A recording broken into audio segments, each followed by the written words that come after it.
your body's designed in a way where it should consume things that it understands what it is. And I'll give you an example. Red Gatorade. Well, that red 40 inside the Gatorade, we know now today that it's connected with anxiety, it's connected with depression, it's connected with cancers as well. They're all in the family of excitotoxins. So if you start looking at different families, non-bioidentical steroids, you shouldn't be taking those.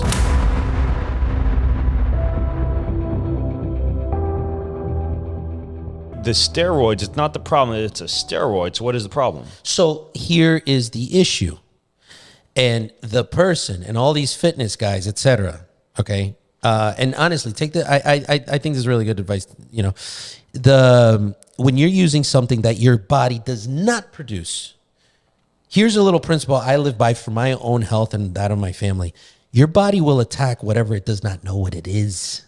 And why don't we do a lot of inflammation studies here? I love this laboratory called Cyrex.com. I use that with a lot of my clients for environmental exposure of toxins and molds, and also for like gold standard food allergy. Absolutely. It's amazing. You know, they're the first ones in the market to do, in the United States, to do the leaky gut test. They were the first ones. Oh, wow. I have a podcast with a medical director, and he's telling me about it. Yeah, they're a great company. Oh, yeah. So when you're doing that, like leaky gut, all these things, I mean, except Tylenol, ibuprofen, these things your body doesn't know what it is. It can attack it.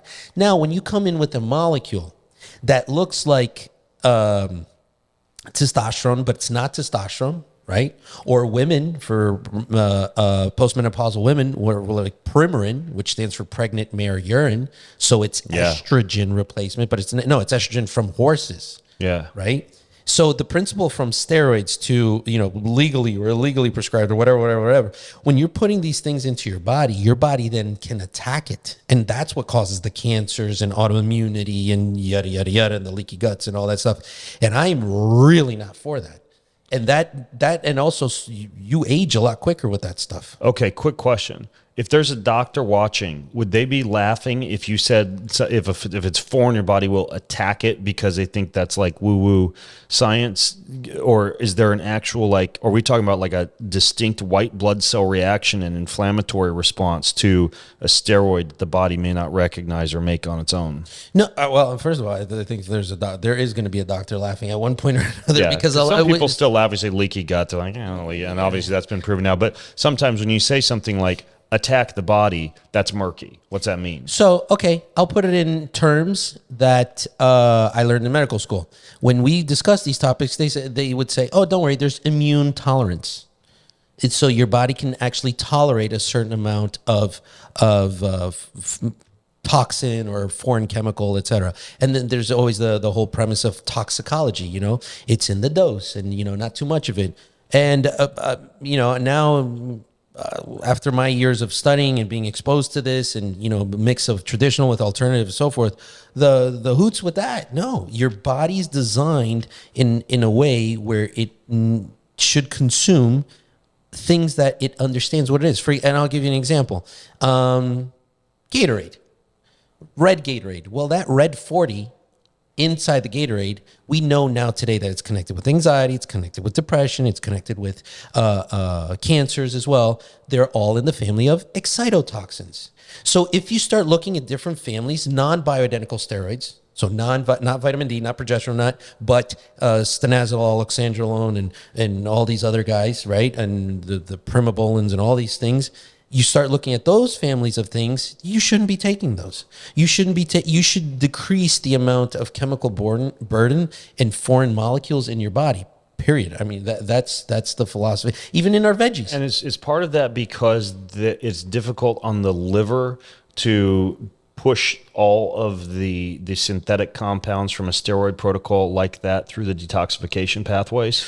Well, that's one of them. So as your body, so your body detoxifies, I believe 60% through the liver, and then 20% through the kidney, and then another 20% through different pathways, right? And then the conjugation pathways, et cetera. Like the first pathways of the liver, they're highly dependent on zinc and glutathione and B complex and so forth. So many times we're already deficient in that stuff, right? You throw some leaky gut in there and then you can't absorb those vitamins and minerals and so forth. And then you don't have the glutathione that I believe your body produces about like 12 or 14,000 milligrams a day in average, right? You don't have that stuff. And then all of a sudden that chemical burden starts to increase and starts to increase and starts to increase. And then And there you go. And then there's some leaky gut. And then and you can start to have neurotransmitter imbalances too, and so on and so forth. And then all of a sudden you have a human that's starting to get unbalanced, and then to ultimately forms dis-ease.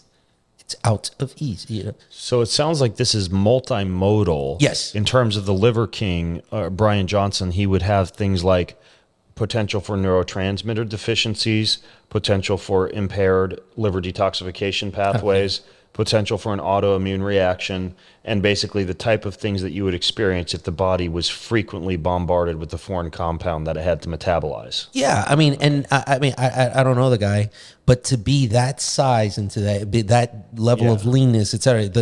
Here's the thing. Then I ask, what are the doses? Because the doses, I heard something like $11,000 in growth hormone a month. Man, that's like, I don't care how expensive you're getting that stuff. You really got to consume a lot of that. That's all. I thought colostrum was expensive. Here I am, and I own a company that sells colostrum, and I'm still like I take a scoop in the morning and a scoop in the evenings because at the back of my mind I'm like, oh, this stuff's expensive. Gotta be careful. Don't want to drag my company down.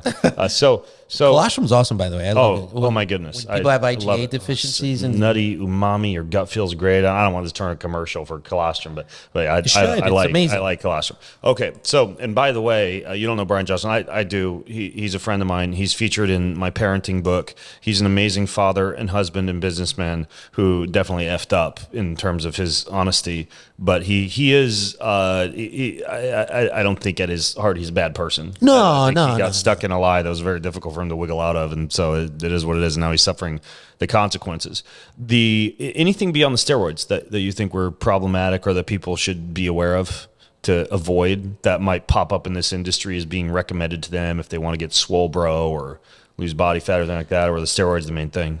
I mean, like I said, I don't know much about the case, and I'm going off of some literally. I went like, I mean, I don't care too much for these things. You know, I wouldn't even be talking about this if it wasn't important to a lot of people that live in that social media. Like, oh my God, these people look in a certain way, and it's like, I really want to help these people because I was once a chubby kid too. You know, well, years ago, but it's like, okay, how do I get like that? And so I did literally, I scroll this like 30-second scroll, and I'm going off the top of my head what I can remember. But I think, you know, just moving away from the Liver King, but overall, people that look a certain way and then promote products that they're not the main variables getting you there, right? Sure. Yeah. Maybe a supplement's got them 10% there, if that, or 5%. I don't know. But you know, when there's stronger substances there, you got to be careful. And then even for your personal health, and I understand, I talk to a lot of people, you know, that are in different kinds of, you know, even bodybuilding and so forth. And it's like, hey man, you don't really understand the harm this stuff does to you, right? Yeah. You know, and then there's a confusion. So testosterone and a synthetic, a methylated testosterone. Does the methylated one cause cancer? Absolutely. That's really, really, really bad. But if you go to Google Scholar, I think there's around over 3,000 articles showing how bioidentical hormones, not only they do not cause cancer, but they can actually help with many disease states. Yeah. You know, and that's the whole difference. But it's such a fine line because you say, is testosterone a steroid? Is vitamin D a steroid? Like we just said, yes. But how about the other ones? These are the distinguishing factor. And people say, oh, it's because they're synthetic. No, synthetic just means it's made in a laboratory, right? No. What we're talking about is it bioidentical or is it non-bioidentical? Okay. That's really the distinguishing factor. Okay, so it's not the synthetic nature; it's the biocompatibility with the body. Exactly. The bioidentical nature of it. Exactly. Yeah.